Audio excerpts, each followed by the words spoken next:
Hello and welcome to Primary Source, as a spin-off podcast from the Doctor Who show, where we take what fans were saying about Doctor Who in the 80s and the 90s, generally in letters to Doctor Who magazine, and we riff on it. The conversation might stick closely to what's said in the letters, or it might go somewhere else entirely. Who knows? For this episode, I'm joined by my Doctor Who show co-host, Dave. Hello, Dave. Hello, Rob. How far back into last century are we going this episode? Oh, well, we are going back to February of 1989. Wow. I was an 8-year-old starting grade 3, beginning a year of active combat between myself and my teacher. Fantastic. Sounds like a fun year. It wasn't. I was saying that facetiously. I figured, but bad memories. Yeah, okay. Well, we'll get away from that. And we'll kick off with a letter. And this may bring up some memories for you, because it actually brought up memories for me. And I'd completely forgotten about this. Anyway, without any more preamble, the letter is called, Can You Believe It? How can people be so cruel? Here in Australia, the 24th season has just reached us, and we are enjoying it immensely. With it, advertised by the ABC, we were lured into thinking we might eventually be able to glimpse, for the first time, the fossilised remains of an unearthly child, supposedly rescued from the BBC vaults in 5-minute segments before each episode screened. Is this ringing any bells yet? No. Oh, okay, I'll go on. Instead, we suffered an unforgivable blasphemy. In place of the long-awaited pilot story, we were shown cuts from The Spanish Main, an old pirate movie modified with dubbed-over voices. A tale unfolded about the capture of the Doctor and his TARDIS, which was a galleon, by the Daleks, who were fat Spanish conquistadors, who were after the secret of fresh cottage cheese. Incidentally, I'd like to congratulate the Rani's marksmanship. I don't know anyone else who can down a TARDIS light years away with a small handgun. She didn't even have to use the crosshairs. And that's from Daniel Logovic, Queensland, Australia. Now, Dave, you don't remember this at all. So this has jogged a few memories, but none of them related to the contents of the letter. The afternoon show, it was like a joke James Valentine played, and I had forgotten it, but this jogged my memory, and they had taken old footage from this old movie, redubbed it, and they'd been saying, oh, we're going to show this old black and white, unearthly child, all this, and that's what they did. Yes! Now you explain it to me. Yes, oh my goodness. It's come back. I was 8 at the time, remember? Sure. That's right. Yeah, no, I do vaguely remember having moments of whatever the 8-year-old language for what the is that would have been. Yeah, I do remember that.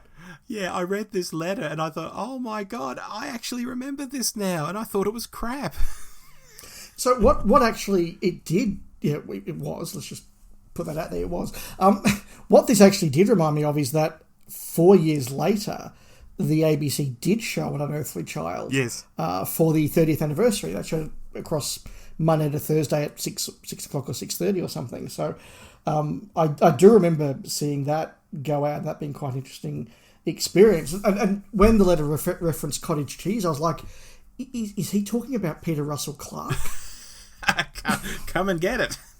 Come and get it. Was his show. For those who aren't people who watch TV in Australia, Come and Get It with Peter Russell Clark was a 5-minute cooking show that was often used to fill the gap between the goodies and Doctor Who or Yes Minister and Doctor Who or whatever. Although if you go and search for YouTube clips of Come and Get It, you'll probably only get the blooper reel, which is very, very, very, very, I'm not over-exaggerating, very not suitable for work. Yeah, absolutely. Peter Russell Clark was, this very, charming but, very professional TV chef. He'd once cooked for the Prince of Wales, Mm-hmm. And all the bloopers are him swearing like an absolute trooper. Like you cannot believe. It's hilarious. Actually, do go and look it up, folks. You'll enjoy yourself. And look, this isn't too big of a sidetrack, because I think for any Doctor Who fan of our age, our memories of watching Doctor Who going out pretty much every night of the year, Monday to Friday, Monday to Thursday, are intermixed with stuff like Come and Get It, as well as the goodies and Yes Minister and Danger Mouse and all those sort of things. Oh, absolutely. Absolutely. And advertisements. I seem to think the Life Be In It ad would play as well. With Norm, the character Norm. Yeah. That's right, yes. Yeah. Memories. Memories. Shall we move on? Yeah. Okay.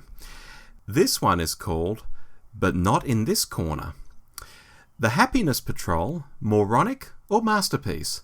The latter, of course, but I can see that as the credits rolled, long-term fans, for want of a better word, reaching for their pen and paper to send their complaints to you, not stopping to consider that this story had more than all of Tom Baker's stories put together, and the combination of characterization and feeling at the end of the story could have more sensitive viewers unashamedly in tears.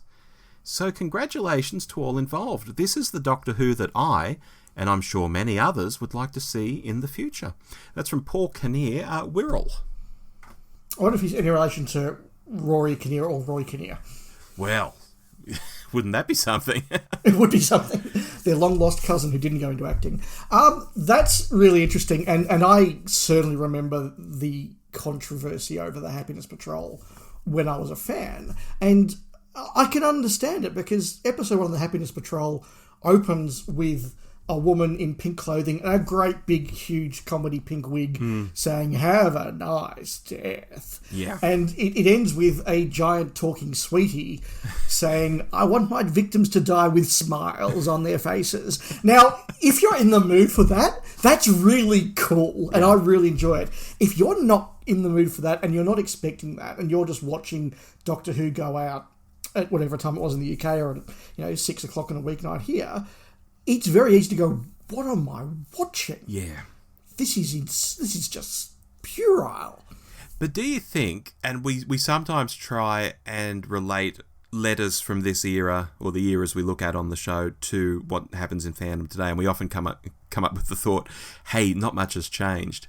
The way this guy seems to be overcompensating is very similar to how people overcompensate today. For the people who stick up for the Jodie Whittaker era, she is the best Doctor ever, the stories are the best ever, blah, blah, blah. And this guy is saying that the Happiness Patrol is as good as all of Tom Baker combined. Now, that's a bit of an overreach. Yes, I have a lot of fondness for the Happiness Patrol, but it is not, up there with the best of Tom Baker. Or all of Tom Baker put together. No, it's not. What that actually reminded me a lot of was some of the forums during some of the Moffat era, where there was a real tone from some people of, if you don't enjoy what Stephen Moffat is making, it's actually your problem and your fault, because you are clearly not intelligent enough to understand what he is doing. Yes, I remember that. And that was the vibe that actually just had me leave the forums at one point. Just go, well, and I haven't been back. Yeah. I just thought, I don't want to be in this place, because I consider myself a reasonably literate and literarily aware chap. It's not that I don't understand what Moffat's doing. It's not that I don't respect what Moffat's doing. It just doesn't hit the mark for me.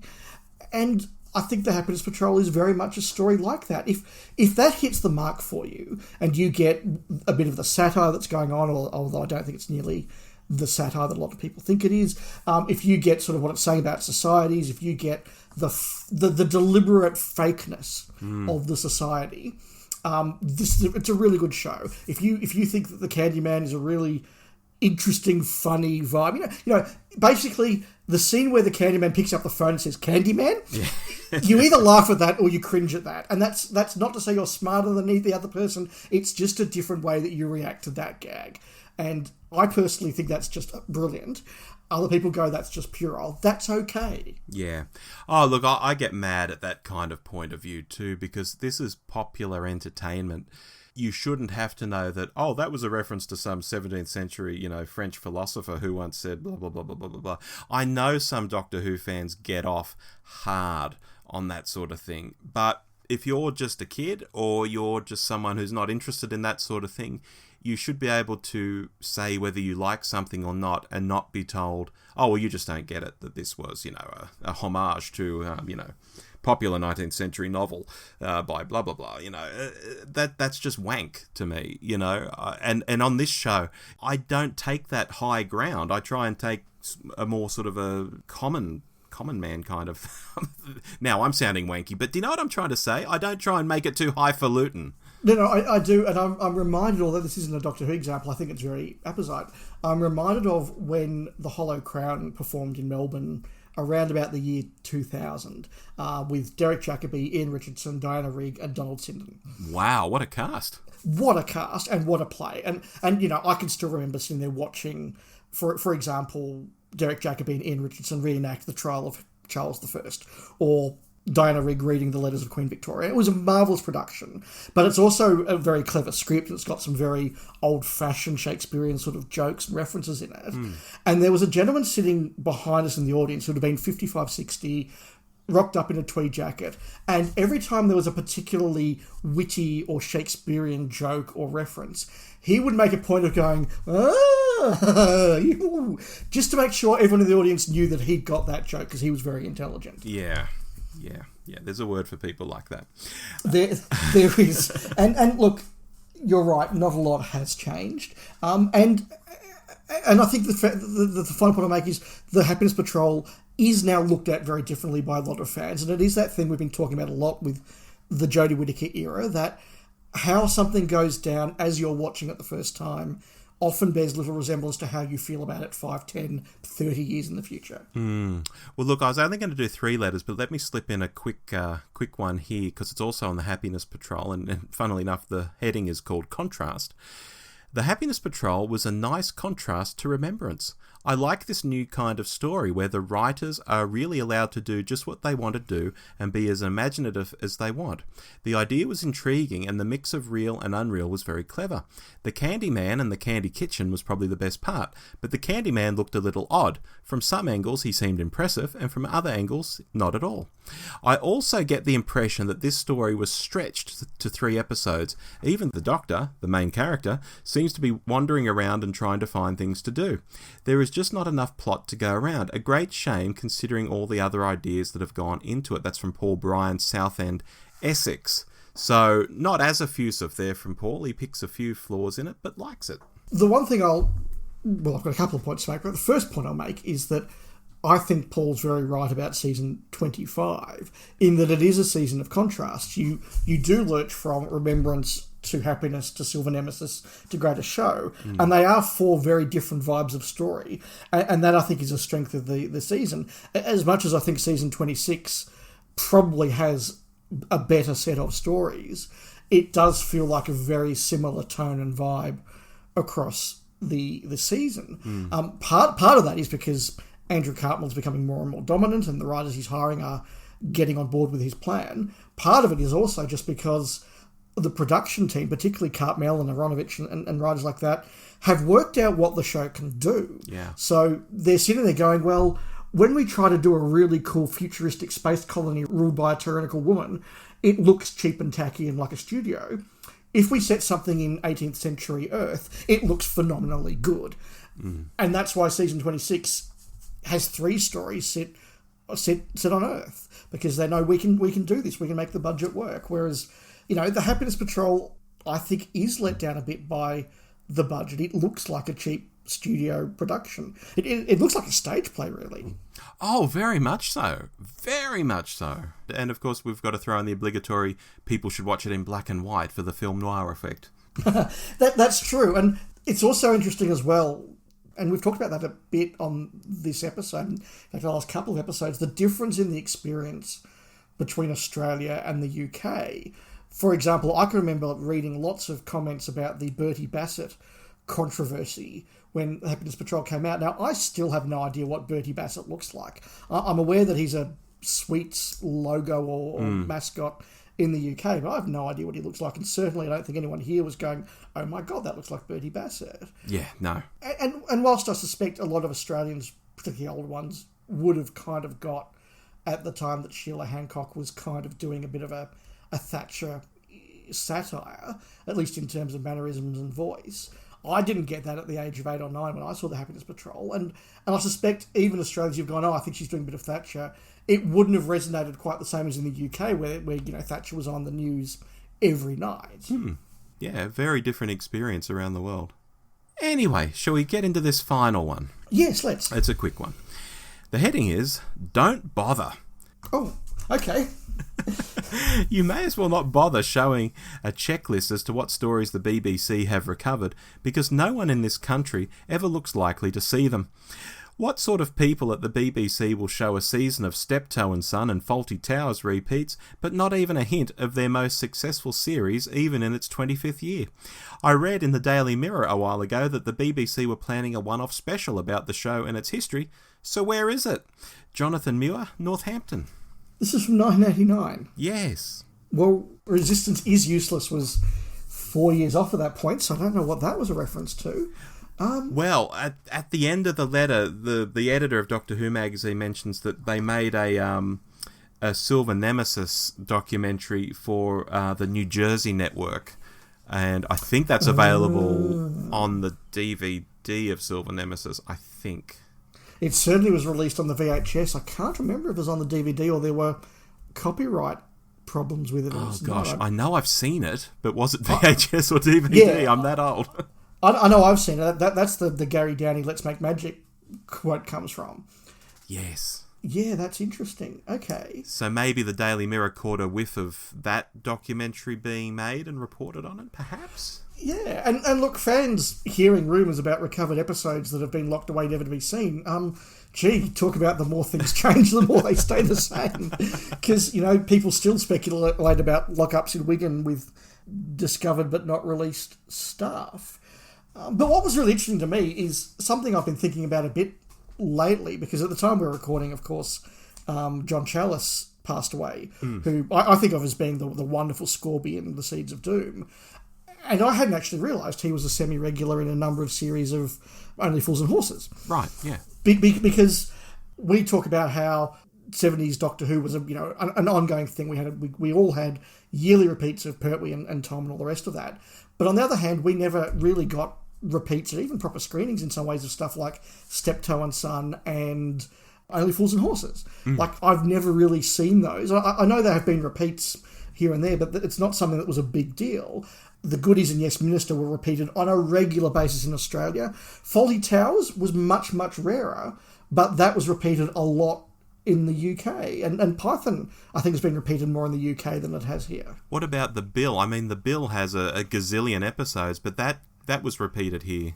Yeah, that's had a number of repeats here. I can remember when I was 10 or 11, they did a whole repeat of The Bill, basically from episode 1 up to wherever they were at that stage, about season 12 or season 13, and I can remember us taping those and watching them as a family and catching up on old episodes of The Bill that we'd heard about.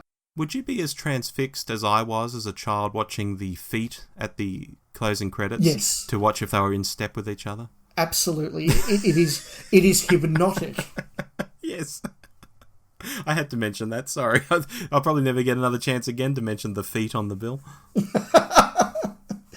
Yeah, so look, there were different television experiences, and some shows were much more synonymous with the UK or with Australia. And then there's stuff like Rainbow, for example, that I think every Doctor Who podcaster of a certain age reminisces about Rainbow. I don't think it's ever been shown here, and the only reason I know who Zippy is because Roy Skeldon played it. That's a funny one, because I want to jump in and say, oh yeah, that was shown, that was like an early morning Channel 7 thing that I would watch when I was 10 years old, so you would have been a lot younger.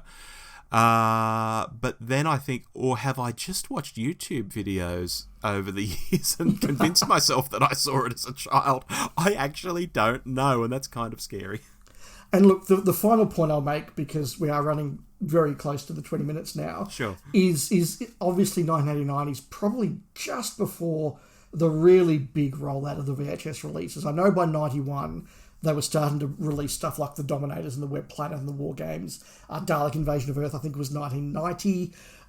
So actually we were very, very close as fandom to having a whole bunch of return material release. So the glory days were just around the corner, but we didn't know that, I guess, in 1989. No. Quick question without notice. Do you think the BBC wasn't showing this stuff because they knew they were going to release it and they didn't want to cruel it somehow?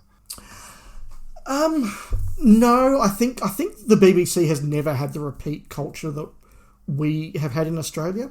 Because I think they make a lot more, obviously, of their own television. They have a lot more hours filled. Plus, the BBC showed a lot more sport than the ABC Yeah, true. And that fills up a lot of hours. So we had a much bigger culture of repeats than the UK did, and they just didn't show. I mean, even when Doctor Who was in its prime, it didn't get repeat series. It got the occasional repeat story, but I just think it was a different culture. And on that bombshell, we should probably knock it on the head. Dave, that was a lot of fun. This is an epic 21-minute long episode of Primary Sources, so enjoy that bonus length. Well, let's see what I edit it down to yet. Fair enough. We'll speak again soon. We will. Bye now. Bye.